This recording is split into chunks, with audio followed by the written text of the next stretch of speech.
श्री स्वामी समर्थ दादाताईनो, आपल्या सर्वांवर स्वामी कृपा अखंड राहो हीच स्वामींचरणी प्रार्थना।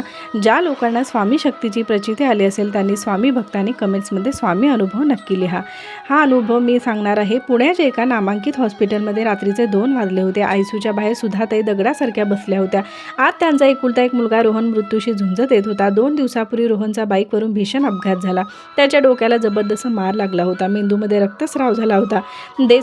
डॉक्टर देसाई बाहेर आले। त्यांनी मास्क खाली घेतला। त्यांचा चेहरा गंभीर होता। त्यांनी सुधाताईंना बाजूला घेतला आणि निष्ठुर सत्य सांगितलं, सुधाताई, आम्ही खूप प्रयत्न केले पण रोहनच्या मेंदूने काम करणं थांबवलं आहे। तो ब्रेन डेड होण्याच्या मार्गावर आहे। व्हेंटिलेटरवर असल्यामुळे श्वास चालू आहे पण आशा संपली आहे। तुम्ही नातेवाईकांना बोलावून घ्या, कदाचित 2-3 तास उरले आहेत। हे शब्द ऐकून कोणत्याही आईने हंबरडा फोडला असा, पण सुधाताई रडल्या नाही। त्यांच्या डोळ्यात एक विचित्र आग होती। त्या डॉक्टरांना म्हणाला, डॉक्टर, तुमचं विज्ञान जिथं संपतं तिथे माझ्या स्वामींची सत्ता सुरू होते।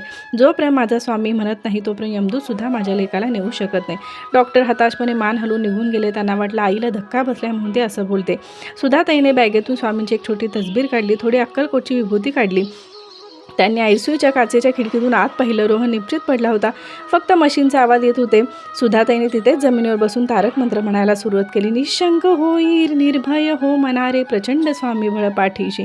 1 तास झाला, 2 तास झाले, सुधाताईंचा जप थांबला नाही, एका वेगळ्याच तंद्रीत होता। रात्रीचे 3:30 वाजले। अचानक आयसीयूमधून सायरन वाजायला लागला। मशीनची लाईट फ्लॅट झाली होती।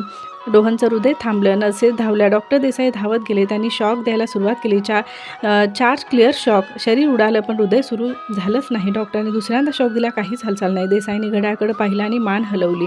Time of death. त्यांनी नर्सला मशीन बंद करायला सांगितलं। सस्पेन्स आणि चमत्कार। इकडे बाहेर सुद्धा त्यांना असं वाटू लागलं। त्यांना आतून हाक आली।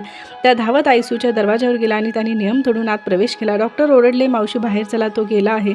पण सुद्धा त्याने ऐकले नाही। त्या वाघिणीसारख्या बेडकडे धावल्या। त्यांनी आपल्या हातातील स्वामींची विभूती रोहनच्या कपाळावर आणि छातीवर लावली आणि त्यांच्या कानात जोरात ओरडल्या, रोहन उठ, स्वामी आलेत बघ, तुला न्यायला, उठ म्हणते ना। आणि त्या क्षणी डॉक्टर जे मशीन बंद करायला हात पुढे करत होते त्या मशीनवर अचानक एक हिरवी लाईन वर खाली आली।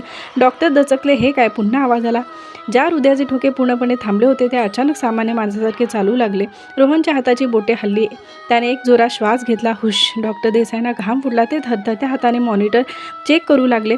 हे वैद्यकीय शास्त्रात अशक्य होतं। ब्रेन डेड झालेला माणूस आणि ज्यांचं हृदय 5 मिनिटं बंद होतं तो अचानक जिवंत कसा झाला? डॉक्टर रोहनच्या आईला म्हणाले, जेव्हा रोहनचं हृदय थांबलं होतं आणि मी मशीन बंद करायला गेलो तेव्हा मला एका सेकंदासाठी दिसलं की रोहनच्या बेडच्या मागे एक 10 फुटाचा धिप्पाड भगवे कपडे घातलेला माणूस उभा होता। त्याचे हात गुडघ्यापर्यंत लांब होते। त्याने आपला हात रोहनच्या छातीवर ठेवला होता आणि दुसऱ्या हाताने यमदूताला रोखल्यासारखा इशारा करत होता। जेव्हा तुम्ही विभूती लावली आणि ती आकृती हसल्याने गायब झाली आणि त्याच सेकंदाला रोहनचं हृदय सुरू झालं।